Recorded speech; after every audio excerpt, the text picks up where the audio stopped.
Так, се враќаме повторно во студиото, минути предвидени за вториот разговор. Со мене во студиото е мојот втор гостин, господинот Владо Димовски од Центарот за толеранција и доживотно учење. Добар ден, професор, и добре дојдовте. Добар ден. На крајот на минатиот месец се одржа еден регионален настан за размена насловен прекугранична соработка за градење отпорни заедници, вмрежување и размена на најдобрите практики, но со пораки за превенцијата од насилен екстремизам и врсничко насилство. Кои беа пораките што беа испратени еве конкретно на овој настан, меѓутоа и во каква состојба се наоѓаме во однос на тој што го велиме насилен екстремизам и врсничкото насилство?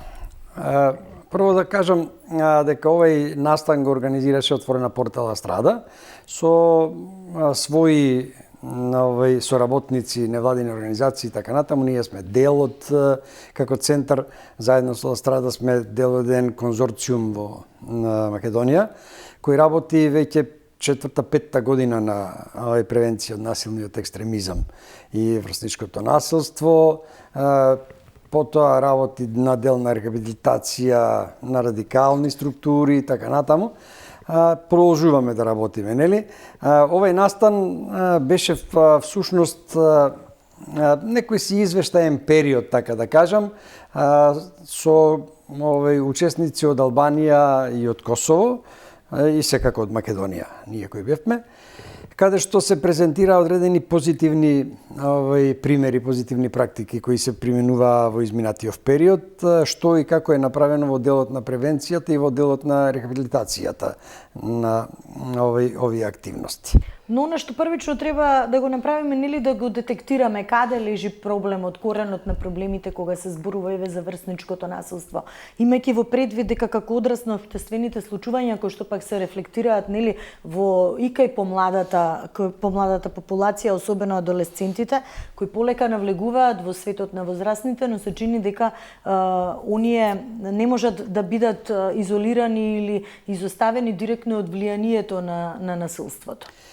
Ако зборуваме за врсничкото насилство, од каде влечи овој корени и така натаму, мора да се вратиме на делот дека врсничкото насилство е само еден сегмент од екстремните мислења и екстремизмот. Тоа е као прва почетна фаза некоја си. Корените од каде потекнуваат. Врсничкото насилство кое ние го работиме со години и така натаму, утврдивме низ разни истражувања, низ разни активности, работилници со деца, кампови со деца и така натаму, излети, индивидуални видувања, работилници со родители и така натаму. Ние утврдивме дека корените потекнуваат од родителите. Значи, треба да се работи најповеќе со родителите, за да не дојде до манифестација, да речеме, кај децата, да не дојде манифестација на врсничко насилство. Ако имате вие добро воспитано дете кое ќе го пуштите во училиште и така натаму, ако имате дете кое сте го подготвиле за да се влези во една средина каде што има различни карактери и така натаму, и како да се снајде таму, тогаш тешко дека ќе можеме да зборуваме дека има врсничко насилство. Врсничкото насилство постоело и ќе постои. Мислам, тоа не може да се искорени и така натаму. Во некое си наше време тоа се викало ќотек јадеше детето на школо, дали од наставниците или од врсниците и така натаму. Сега тоа е некоја си модерна верзија на такви поими, врсничко насилство, каде што децата меѓу себе, дали е тоа низ игра или е тоа намерно и така натаму, или е до карактерот, до невоспитувањето и така натаму, се случуваат такви работи. Ние работиме на тој дел да сето тоа го приземниме во еден момент и така и да продолжи. Ги воспитуваме децата, да речеме, преку нашите активности и така натаму, да другаруваат заеднички, да бидат дури произведуваме, така да речено, ресурси, произведуваме лидери кои утре други ден ќе бидат лидери во својата средина, каде што ќе отидат од основното во средното образование и каде ќе го разговараат дека конфликтите се решаваат на мирен начин, конфликтите се решаваат со диалог, конфликтите се решаваат сега најмодерно со медиаторство, нели и така натаму, така да во тој дел мислам постигнуваме одредени успеси. Имаме два вида на екстремизамот кои потекнуваат сите. Тој е позитивниот екстремизам кој се стреми да направи нешто добро. Пример, активистите од еколошките здруженија во нивните редови има големи екстремисти кои се залагаат за чиста и природна средина и така натаму. Но имаме во општеството и екстремисти кои со своите екстремни мислења напредуваат дури до одредени радикални потези, терористички и така натаму. Така да тие два вида на екстремизам ние го работиме на вториот, нели, превенцијата, за да не дојде до некоја си радикализација, па и до уште полошо. Интересно е, професоре, ги споменавте родителите и внимателно ве следев, но од една страна мораме да признаеме дека 21-виот век е брз век, во кој што можеби отсуствува некогаш комуникација или време за комуникација, но од друга страна пак мислам дека родителите барем во најголем број, вложуваат да обезбедат што е можно повеќе на своето дете. Сега тоа какви директно влијанија има и дополнително што нели брзиот развој на технологијата, немањето доволно на време нели да ги постигнеме сите обврски кои што ни се дадени во текот на денот, можеби пак придонесуваат за тоа отсуство на комуникација или недоволно време да им се посветиме секој поединечно на своите деца, а од друга страна пак да оставиме отворен простор за директно да има влијанието нели на социјалните мрежи, во кој што има нели премногу и насилство, па нешто да има директно влијание во нивниот раст, развој и во комуникацијата меѓусебна со своите врсници. Јас во многу наврати не се сложувам со одредени оправдувања на родителите. Значи не се сложувам од проста причина дека немаат време, дека немаат доволно простор од своите обврски и така натаму да посветат на децата, за се има време. Значи, апсолутно за се има време. И првенствено на секој родител, и јас сум родител, вие сте родител и така натаму, и околината околу нас, бидејќи сега многу малце млади има во државава, останаа само родителите, нели, и децата, така да не верувам дека родителите од толку многу силни обврски и трчање, динамиката во 21-виот век и така натаму, не им дозволува да посветат внимание на децата. И во едно одминато време имаше динамика и борба за... Тогаш имаше борба за работа, сега нема борба за работа, сега работници се бараат, значи за да работат. Не трчаат по работа родителите. Сега е во прашање профитот кој повеќе профит ќе донеси од тоа нивното немање време и тоа нивното трчање на родителите. Во секој случај, децата не смеат да бидат препуштени сами на себе. Во образованието, воспитната компонента одамна ја нема. Ја има само образовната, каква таква ја има, нели? Али воспитната компонента ја нема. И затоа целиот терет паѓа на родителите да ги воспитаат децата. Родителот, какво дојде времето денеска, кога имаме разни бизниси, разни други обврски и така натаму се трча во сите правци и доаѓаме во ситуација да ние немаме ни половина час време да седниме со детето, да го прашаме дали напишало домашно кога ќе си дојде од училиште, дали денеска добило некоја позитивна или негативна оценка, како поминало на училиште и така натаму. Вообичаено, ако погледнете една таква динамика са бајле кога децата излегуваат во училиште, родителите уште тогаш се спремаат за да заминат негде на работа и тоа е трчање низ дома, кога ќе се вратат децата дома, родителите не се дома, кога родителите ќе се вратат дома, децата веќе ќе спијат и тука е изгубено тоа време во тој простор. Значи, мора да се посвети внимание на тоа. Поготово што децата сега се воспитуваат преку различни технологии, кои напреднаа технологиите. Секој родител гледа за да од она што нема време да му купи на детето подобар телефон и така натаму, и детето кога ќе си дојде од училиште ќе седне на телефонот. Ние како возрастни дремиме многу повеќе на телефоните, па камоли децата, и тоа гледа она што се случува. Ние имавме, мислам дека разговаравме во една емисија со вас овде, дека кај нас е во подем сајбер насилството, што е многу опасна работа. Многу опасна работа.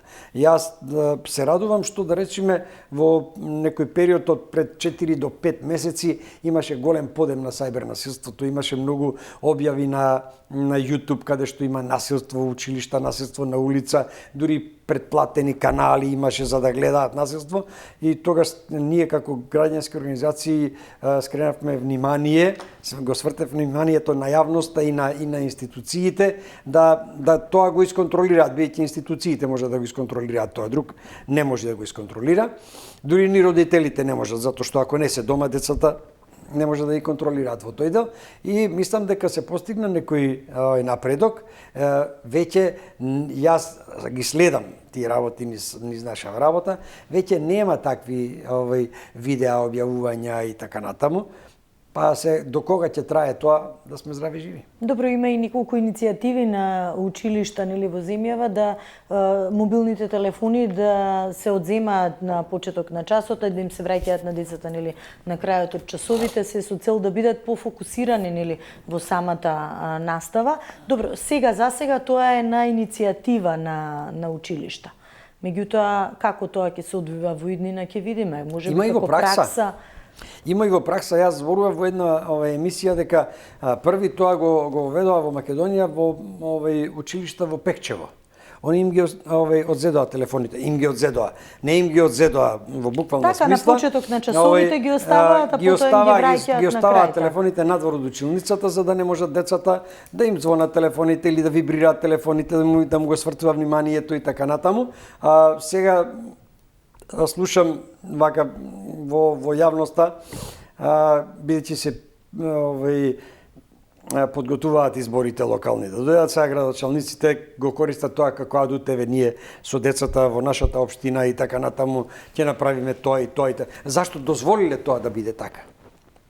Треба да се вратиме, знаете што, мора да се работи на превенцијата. Последиците се тешки.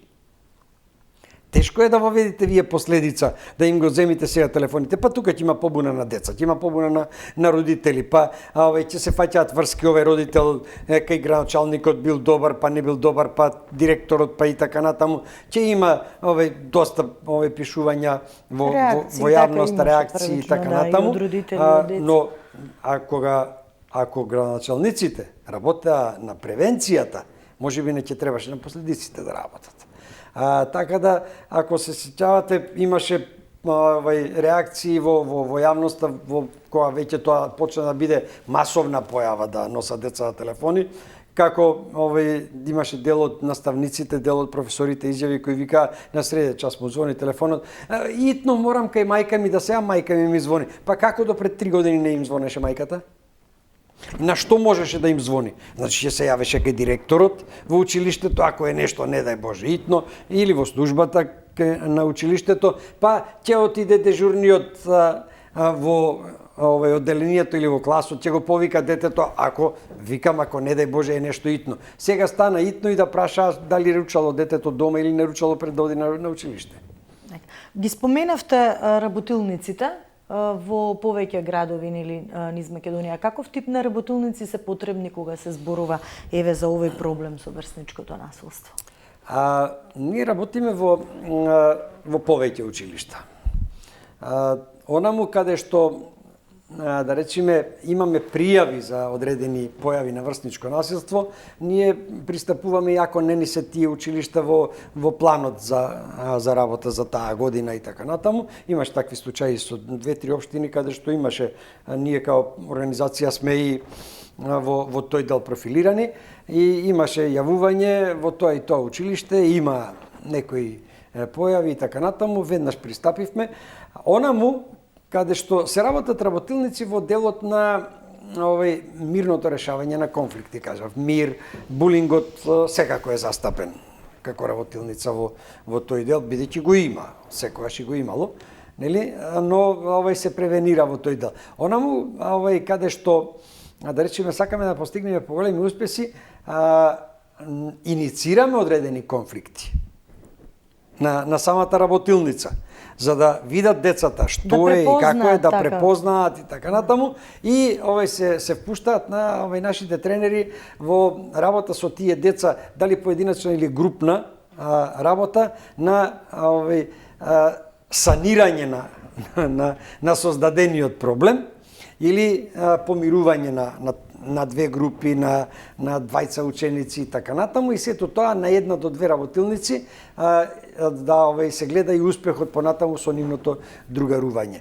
Втората работа е што, да речеме, различни примери ние имаме на камповите. Камповите со летните кампови се по 6 дена, кои ние ги организираме во рамки на проектот на GSURF, тоа е глобалниот фонд за работа со отпорни заедници.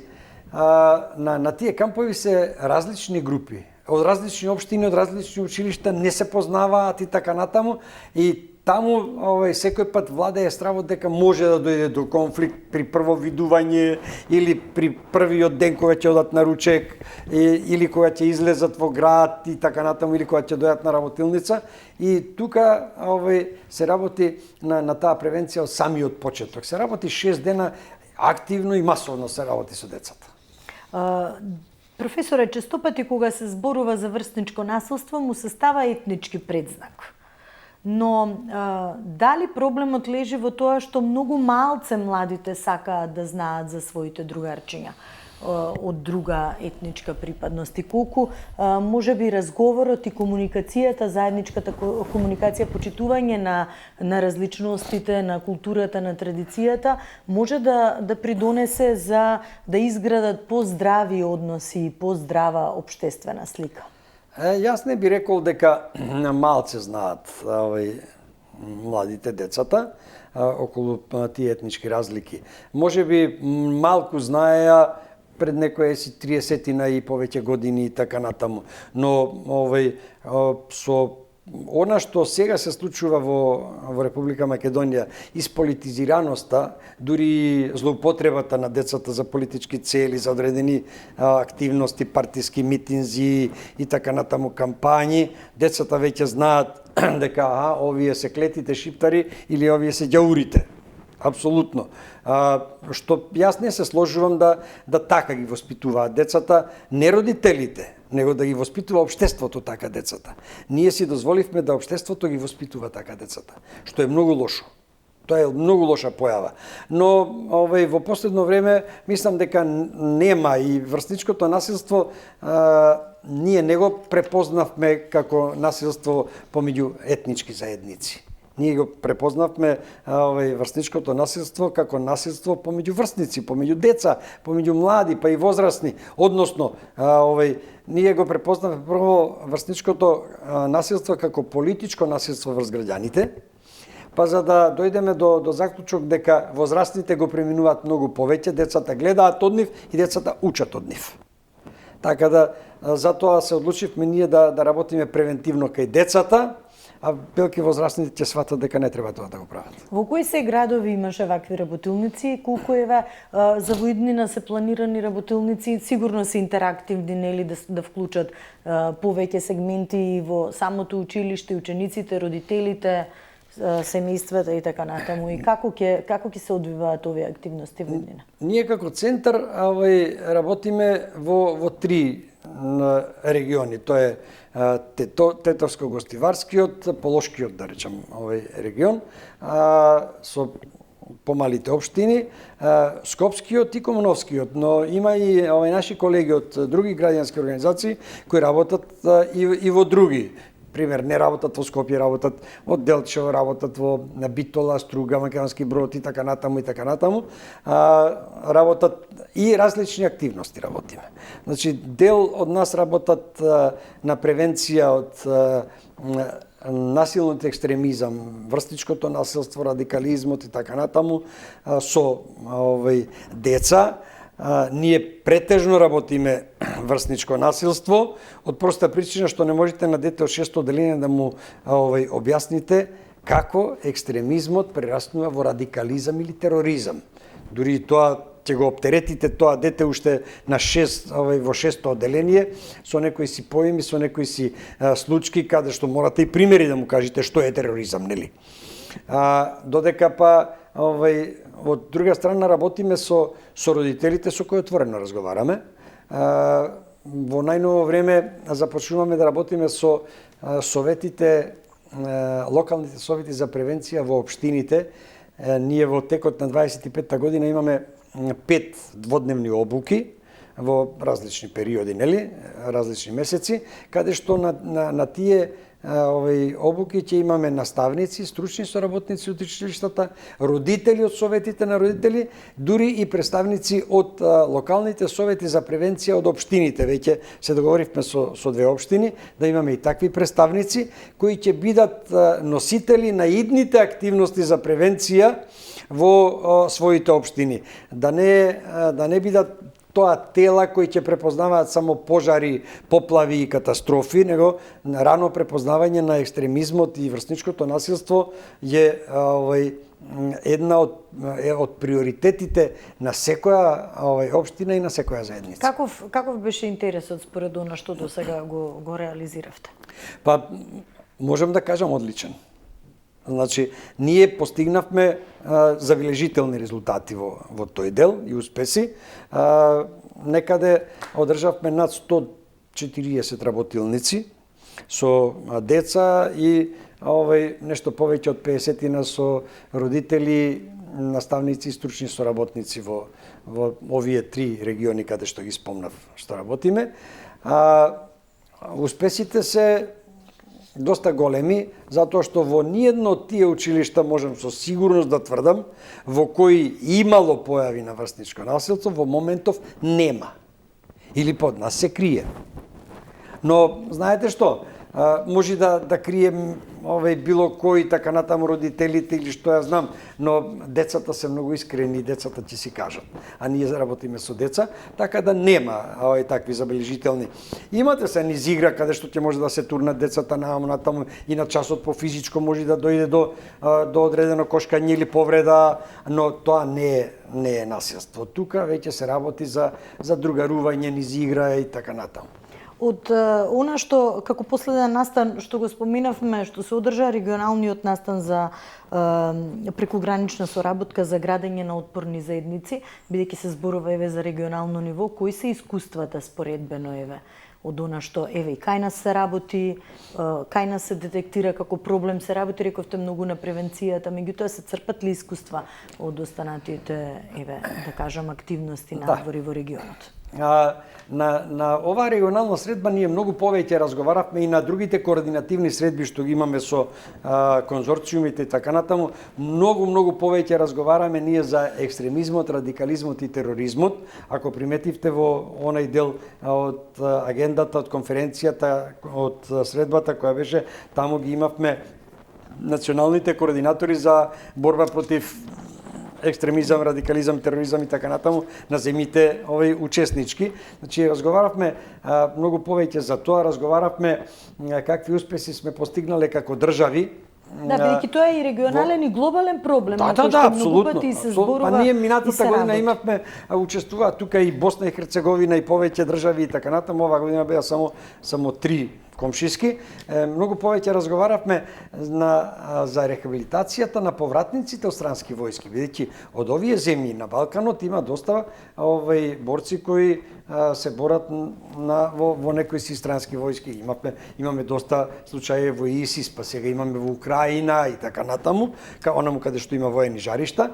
И повратниците, ние како граѓански организации и институциите многу повеќе работиме на последиците сега, затоа што работиме со повратниците кои се или осудени, или се во затвор, или се излезени од затвор, па се работи на рехабилитација, нивните семејства, нивните жени, деца и така натаму, кои исто така биле со нив на некои од боиштата.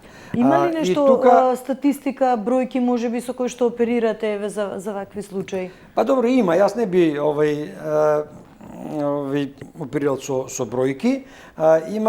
Има бројки на луѓе кои се повратници, има бројки на семејства кои се повратници во околните земји, има луѓе кои се веќе процесуирани, државата ги процесуирала и така натаму, кои се веќе завршени, со кои се работи рехабилитацијата. Не се некои драстични бројки, не знам, милијадници и така натаму.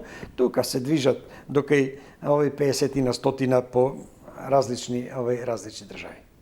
Така, ова е навистина тема за која што треба многу да се говори, бидејќи не само овие работилници кои што имаат и превентивен и информативен карактер, туку генерално и младата популација е подложна на директни влијанија и од брзиот развој на технологијата и од динамичното живење, па можеби онаа нетрпеливост што самите години ја носат со себе како предизвик, но е од особено значење да потенцираме дека со младите луѓе многу треба да се зборува отворено, искрено и да ги прашаме, можеби и да ги слушнеме многу повеќе кои се нивните идеи, нивните ставови, нивните желби на крајот и криштата и нивната мотивација да бидат дел од градење на општеството и културата овде.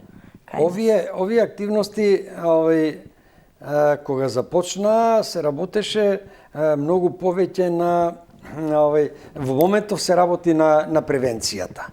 Во почетокот се работеше многу на последиците. Затоа што искуството покажа дека во делот ние имавме доста насилство. Значи се работеше на последиците. Имавме во еден период доста повратници од странски војски, се работеше на последиците, нивна рехабилитација и така натаму со нивните семејства. Државата пружаше одредена помош, исто ја знам и така натаму. Сакавме да ги откриеме мотивите, кои се мотивите за тоа одење. Дали е каузата во прашање или се од економска природа се финансиите. Тие активности. Различни беа мислењата од истражувањата и така натаму. Некои беа отидени за каузата, некои беа отидени од економски причини, за големи пари и така натаму. Но како започна, да речеме, одливот на млади луѓе во западните европски земји за подобар живот, подобра работа и така натаму, економски веќе зајакнуваа во тој дел и малце помалку се определуваа за такви работи, но во иднина ние и заклучивме и на самата регионална средба и на нашите координативни средби кои ги имаме како конзорциум и во Македонија и со останатите држави, ние се определивме да многу повеќе работиме на превенцијата, за да не дојде да работиме на последиците. На последиците треба да работат институциите на системот во секоја држава. Значи, почнувајќи од истражните органи, па се до социјалните служби. Така, да бидат вклучени сите фактори, така, за да се работи на оваа тема за спречување на насилниот екстремизам и врсничкото насилство, теми за кои што може многу да се говори. Ви благодарам, професоре, што бевте заедно со нас. Верувам дека она што рековте, многу е подобро да се работи на превенцијата и нашата улога исто така е многу важна за тоа да допреме до младиот човек и пораките да бидат директно до нив испратени. Во секој случај ние продолжуваме да работиме на превенцијата, опфаќаме и други категории на слушатели и партиципенти во нашите активности и се надевам дека ќе постигнеме уште поголеми успеси. Да, искрено ви посакувам успех, бидејќи работите една многу благородна работа, секогаш кога се работи за младиот човек. Ние сме тука и секако ве поддржуваме во сите активности наменети за младите. Так. Овде правиме кратка пауза, но останете на истава фреквенција, бидејќи имаме и трет разговор, што верувам ќе го задржи вашето внимание.